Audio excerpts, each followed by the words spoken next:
Business with a servant's heart. Welcome to the podcast. Business with a servant's heart. Listen to the podcast. We're all about to talk on life. Our guest will share his life story. We want you to success in life. We're ready and we will start shortly. We're gonna talk on life. We're gonna talk on business. You're gonna shine bright. We are gonna witness. Business with a servant's heart. Welcome to the podcast. Business with a servant's heart. Listen to the podcast.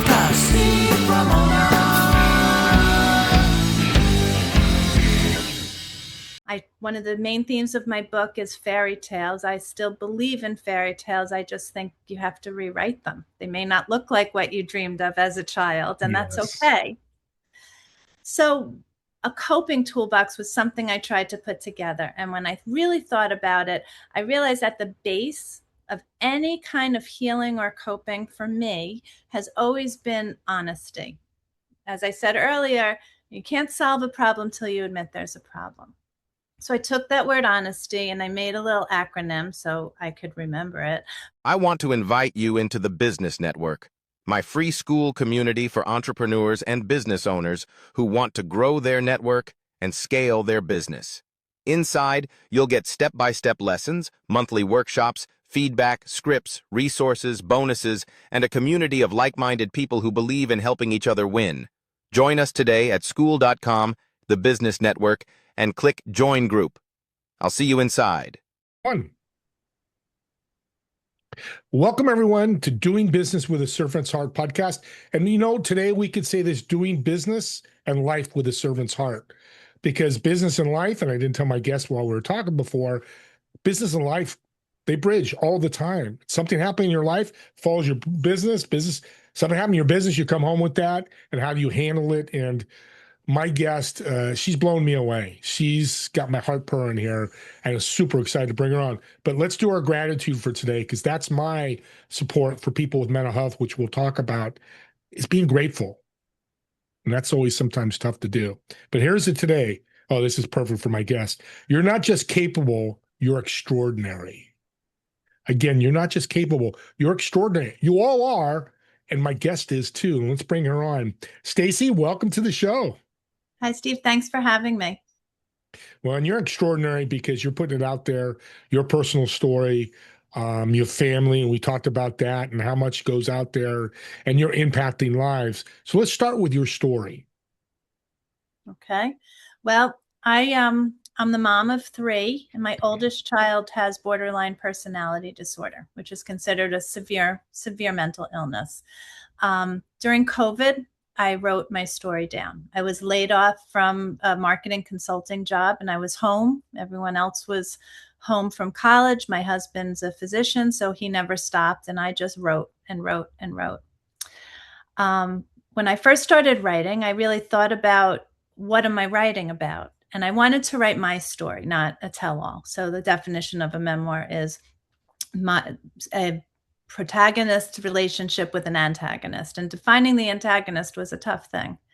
So I wrote about my relationship with my son's mental illness. And when all was said and done, I had about 170 pages and what to do with it. I was lucky enough to find a publisher who believed in the power of telling my story. I didn't know what I had there. I didn't really know where I was going to go with it. I was going to put it in a drawer for my kids to find one day. But we started working together. And right about that time, I was interviewed on a podcast, an alumni podcast for my college. And the response was so overwhelming. And one of the things, I know we talked about this earlier, was when I wrote, and for all the years during raising a child with that mental illness, I felt so lonely. Borderline is considered an adult disorder, which means that for all the years before that, we struggled with misdiagnoses, partial diagnoses, all that I felt like as a failure as a mom, because I couldn't help my child be healthy. and successful. And it just seemed to get worse with age, which really it was getting worse because his symptoms were coming out and different things were happening. So just when we thought we had it figured out, some other symptom would start to emerge. And it created a lot of chaos and crises, from crises to hospitalizations in my family. So now I started telling this story vocally, but I had just finished writing 170 pages of telling it to a screen or to a page. So I told it the same way, honestly, straight out. And the response was so overwhelming because that main thing of loneliness that I had always felt, I realized I had no real reason to feel that way. Because people came to me and they said, "You're telling my story," or "You sound like my cousin or my aunt or me or any other family member or a friend." So I started to do a little research, and I realized that there are over 17 million parents and caregivers of children and adults with mental illness in this country. This is a few years ago even. So I realized I shouldn't feel alone. Why do I feel so alone? And I turned to my publisher and I said, "This is what I want to do. I want to tell my story. I can get impatient when I want to do something." So the book was going through editing. That took another year and change, but I started telling my story wherever I could. And I talked to hospitals. I talked to schools. I started at my local Orange Theory because they knew what was happening, and I did something there, and it went from there. I got involved with my local chapter of NAMI, the National Alliance of Mental Illness, and that participation evolved. So before long, I started referring to myself as a mental health advocate and an author. And what that did for me is it made me feel like the business of writing a book and selling it wasn't going to be exploitive at all, because I am talking about very personal things in my book. I'm talking about my family. But if my story can help people, because the more I told it, the more other people seemed to connect and find this freedom, because they didn't just say, "You sounded like me." They said, "And let me tell you about my story." And conversations started happening. And I started to realize the power in reducing stigma. And this is why I talk now. I talk to create a community where I didn't feel like I had one, to reduce stigma and ultimately affect real change. Because if we don't tell our stories, nobody thinks there's a problem. So why try to solve something? And there is, as you know, a huge mental health crisis. So that's my story, and that's where I am now. Yeah, it's beautiful because your isolation turned into community. And like you said in your story, the people that are isolated, just like you, are not isolated anymore. No. Just that, and it's much more than that. I don't want to Mhm. minimize it, but that's the impact besides much, much more. A lot of parents listen to my show because they're business owners, entrepreneurs, trying to make it in the business side. As I said earlier, they cross over. What are some of the symptoms that you saw that you can help others? I think with mental health, that's the problem. Would be for me if I had children, oh, that's just him being a kid or her being a kid. What could you help with that? Yeah.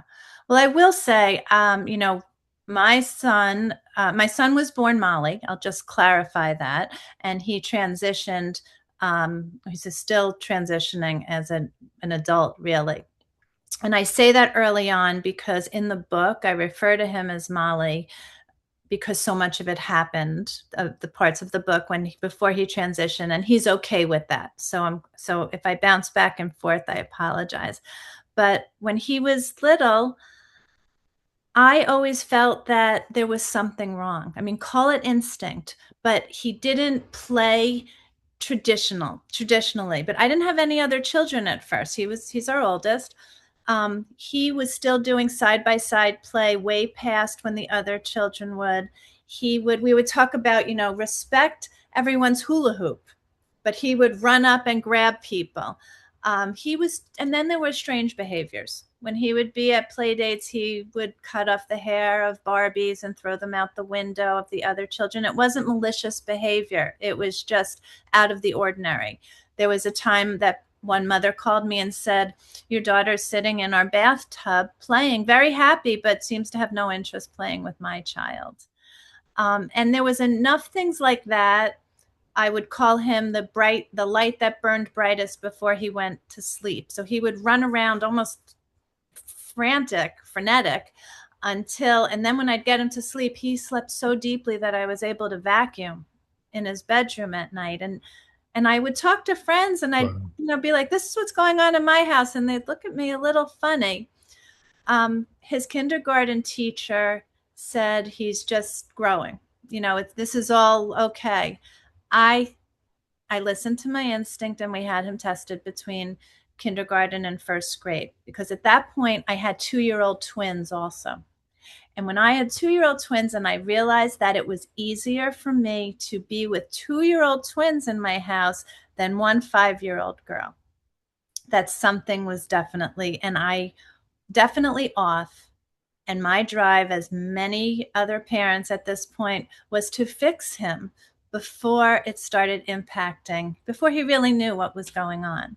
So we had him diagnosed, we had him tested privately between kindergarten and first grade, and he was diagnosed with off the charts ADHD. I was thrilled.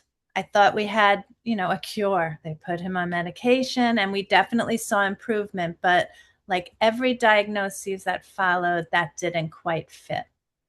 Or he was the most severe.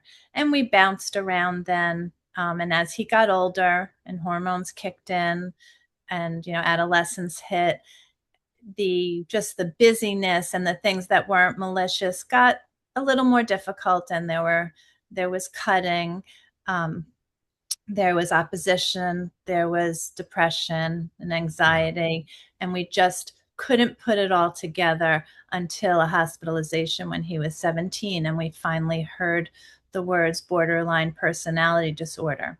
And that was the first thing. When I looked up every symptom, he had just about all of them. How's he doing today?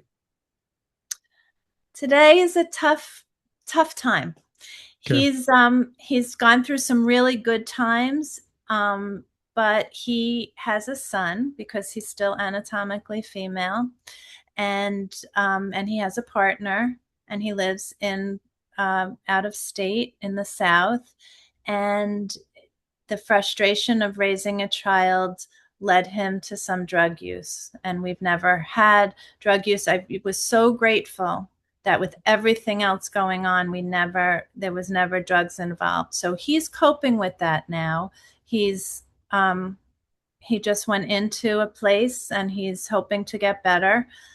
I will say this, with all of the stuff and all of our crises, and we fight, we hold him to task. We're like that. I say that sometimes he is so nasty to us because I think we're his mirror. We don't let him get away with it. We try to hold him to task.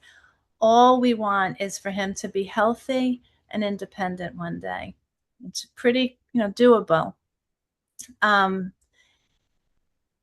I'm still the first person he calls with good or bad news. So that's another question I get a lot. Do you speak to him?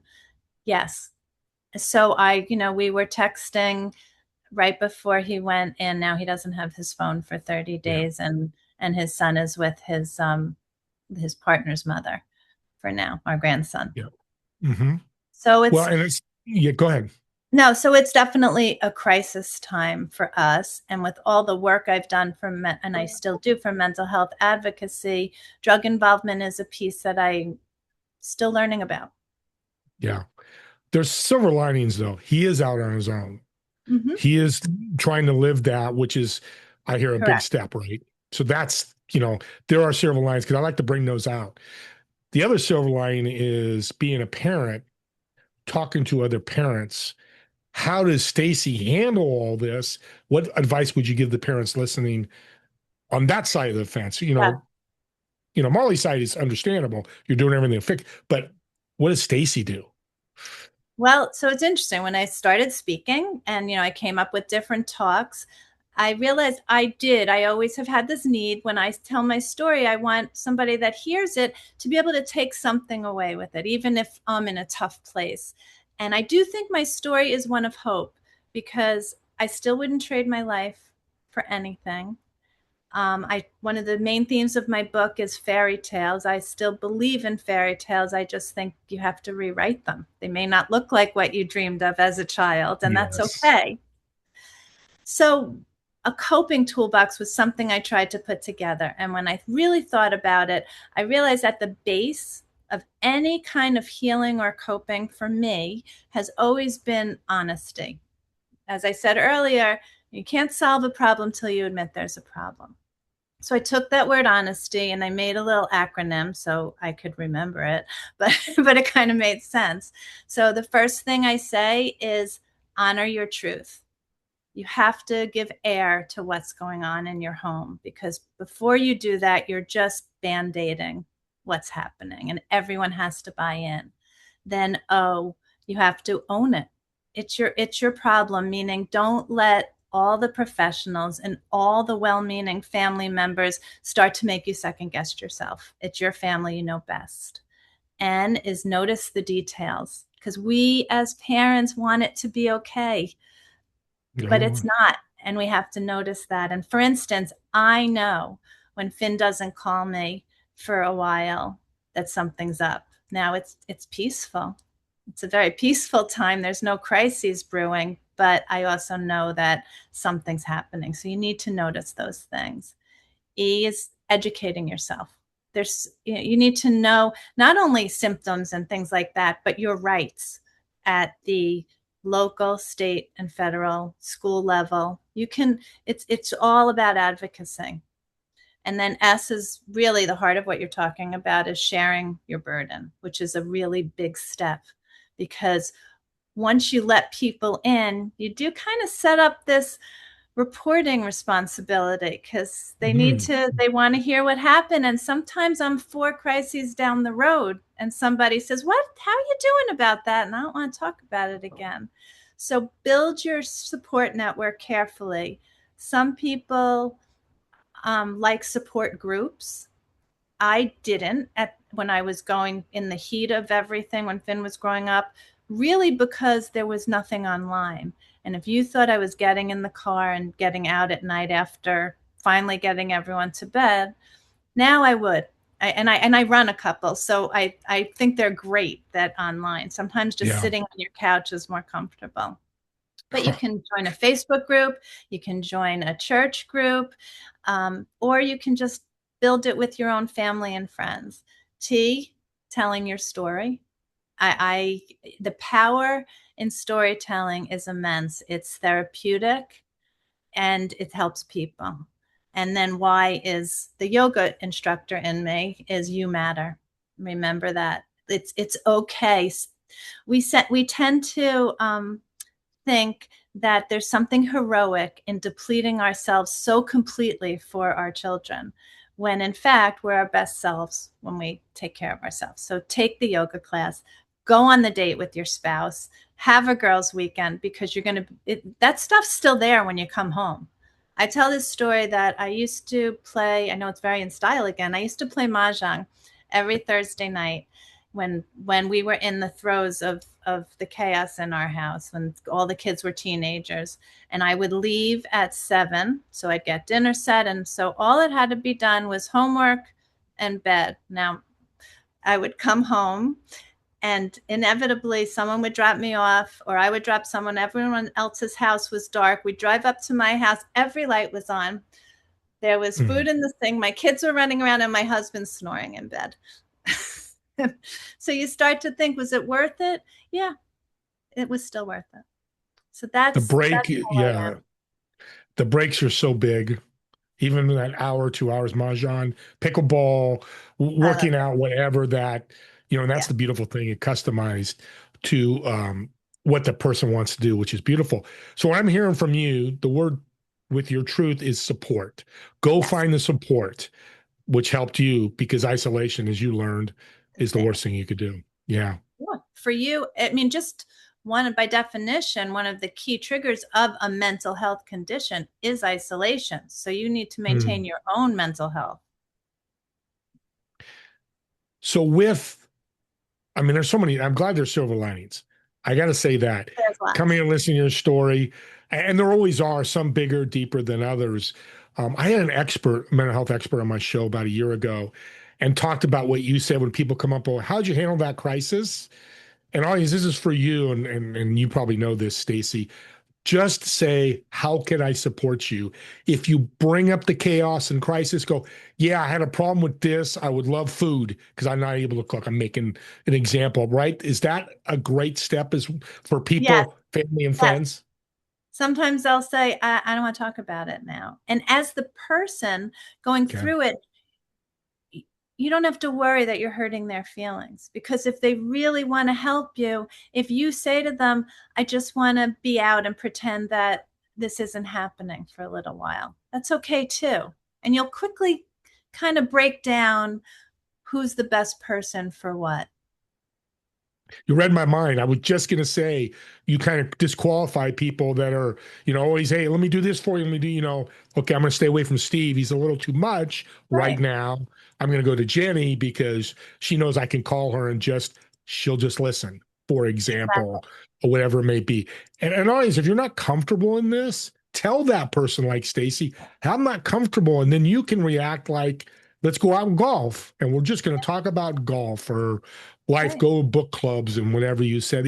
You're brilliant, Stacy. You're absolutely brilliant taking Thank your you. story. So I'm going to do something for you, Okay. audience. The first 10 people that reach out to me, I'm going to, me or Stacy, because we're going to get her contact info, I'm going to send you her book for free. Now, if you're not dealing with mental health, I know all of us are somewhere in our sphere of people that we know, our network.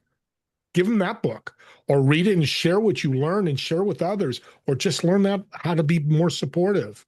I'm excited because I have a couple of people I'm going to share the book with. So we'll do that. How's that sound, Stacy? That's wonderful. And also just, the feedback I've gotten, so when you write a book, one of the best parts is hearing from readers, because you kind of put it into you just throw it out there and I wonder what anyone's thinking about it. Some of the feedback I've gotten is it's really for anybody whose life hasn't turned out exactly how they planned. Because isn't that what it is? We have these dreams, we have these plans, and then someone up there laughs and things change. And how do we cope with it? Yeah, and you said it earlier. I'm going to bring this back up so wonderfully. Man, I love you. I just love your spirit. You said as kids, we have a different idea what we're going to be when we grow up. I want to be Hulk Hogan. I wanted to be a wrestler. I loved Hulk Hogan. My brother I loved him. and R.I.P. Hulk. But I'm 5'8". Never going to be. I mean, not never. Never say never. But that wasn't in my cards. I'm doing something different. But I'm happy. I'm happy, and that's the beautiful thing of mental health. If somebody goes in a different direction, follow them, support them. Right? Yes. Yes. There was Yeah. a point in my journey where I realized, it's a big turning point in the book. I did write about it, where I realized I was trying to fit Finn into a life that not only wasn't the one I dreamed, but wasn't right for him. And when I stopped trying to do that, I can remember the moment. It's like, wow. And our relationship changed. And he said to me, he goes, can you just listen for once instead of trying to fix it? And that's a hard step, but it's a powerful one. Yeah. And being maternal, us guys, I'm not saying it should fall on the wife or, the mother or whatever, us men and fathers need to do stuff, but you have that instinct. And that's what I've heard from a lot of these stories is that mother has it and then goes to the husband and says, I'm feeling this. And it kind of sounds like I want to speak for you. And that's powerful too, to listen to that voice in you, right? You mentioned Yeah. earlier. But there's power in both. So I will say, Yeah. so my husband, I learned something really important from him. When things would happen in my house, and even now, I would be so consumed that I almost couldn't function early on. He taught me this word, compartmentalize, and that it would be okay for me to be having a good time somewhere, even while where we're still working through these crises. And that goes with all my children. When they're in a bad way, you feel the bottom drop out of your stomach, but it's okay. And the way that helped heal my family was when Finn would well, when he moved away, that boundary was healthy. And that was okay for me to admit that and not say, oh, I wish he was here. Did I really? Because when he was here many times, he took up all the air in the room. So it would be okay for me, my husband, and our twins to have a good time together because that's healthy. It's healthy for each of us and for all of us. So those things that compartmentalization is a strong, strong coping skill that I learned from him. Thank you. Because you just gave a role to fathers out there listening. You just can't say it. You got to help support that.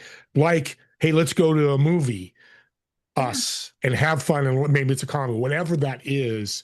That's, I think, a great role for a father. I'm saying fathers aren't part of it, but we all have different roles. And maybe it is switched. And sometimes men have that maternal instinct too. Everybody's different, right? Yeah. But we just got to understand it and just support, support, support. I think that's Right. one of the big words here. So before we close, I want to get to know Stacy on a personal level. I want to have Okay. some fun. Speaking about some serious stuff we talked about. So I'm coming out where you live in New Jersey. You're going to Great. pick your favorite restaurant. You and your husband are going to come out to dinner with me. I want you to do two things. I want you to invite 3 people in your life that were influential in your life. Could be dead or alive. Could be a book you read. Whoever that just stuck with you, made a difference to you. But for me, because I'm a foodie, I want you to order the food for the table. What would that be? Well, if you came to New Jersey, one of the things we like best is going to restaurants where we've been here for a long time, where we know the people. So I would take you to Biravino. That's where I had my book launch, and it's a family-run restaurant. And you're in New Jersey, so you need to have Italian food. And and let's see, we'd start out with a pizza for the table off their menu. I'd order, I don't know if you're a drinker, but I like to have my tequila with muddled lime shaken straight up in a martini glass. We'd start with some mussels, and then we would order there a fish. My husband and I are big fish eaters, so probably a branzino, and their pasta bolognese, which is signature, and a couple of other things.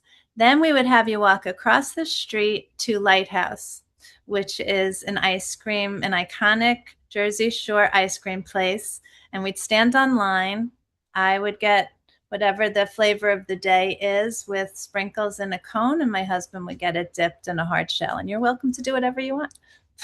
I've never had to ask that question 700 times. That's the most specific answer on the food. We love going out to eat, and we did it throughout our life. We always had our date night.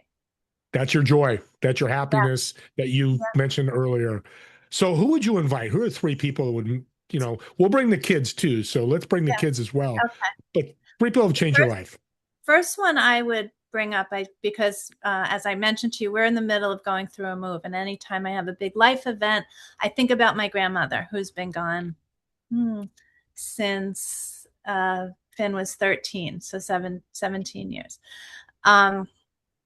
I would love to have one dinner with her and just be able to tell her what's been going on in my life. There's no one that would get such a kick out of all the things we've done. And she also we used to call her a Pollyanna, but I've learned that really what she was is she had a way of understanding what was important. And I think about her a lot. So that's that. Let's see, other people.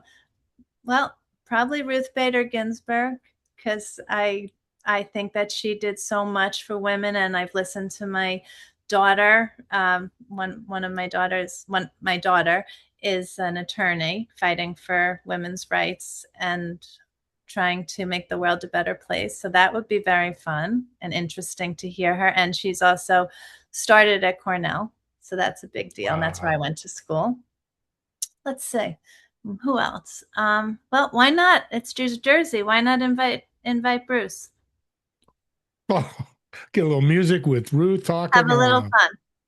Oh, that's how I love Bruce. Very, very cool. Stacy, Thank you. Thank you so much for sharing your story, taking the time to do that on my podcast.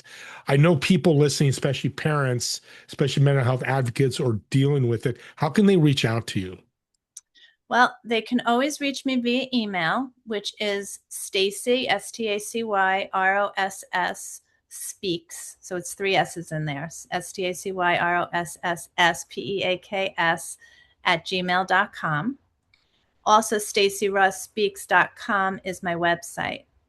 And that is where you can order books. You can see where I'm speaking. Sometimes it's virtually, sometimes live, and anything else that I'm doing. And then there's my Instagram, which is Stacy Ross Advocate. Beautiful. And they can get the book on the website. Can they get it on Amazon? Anywhere Yep, else? you can get it. Yep. Amazon. And my book's available everywhere books are sold. If you want a signed copy, go through my website. And what's the name of the book again? It's called Searching for Slippers, because I've spent most of my adult life waiting for the other shoe to drop. And I realized that I wasn't so naive to think the shoes would stop dropping, because, that happens. I just wanted them to be a little lighter, like slippers. It's beautiful. Beautiful message. Thanks again, Stacy. And here's audience. Share this out. Do you like to do gifts? Why is Christmas so popular? Because we're giving gifts. The kids are under the tree. But you as an adult or a young adult can share this out as you're talking to people going, and you're hearing they're dealing with mental health, whether it's their kids, their friends, whatever. What Stacy just did for us is gave us a guide, a playbook of how to do that. And if you grab her book or be the first 10 to reach out, I'll get you the book. Truly send these gifts out. I think podcasts are, and then subscribe to the YouTube channel as well, if that's important to you, to subscribe and get all the other links. But at least share this out. Let's make an impact as many people as possible. I think Stacy's going to affect millions here in the next couple of years. Let's be part of that group. So with that being said, me and Stacy want to thank everybody for watching or listening to this podcast, and we'll see you all in the next episode of Doing Business and Life with a Servant's Heart. I added the life just so you know. Just look up Doing Business with a Servant's Heart. Have a great day, everybody. Thank you.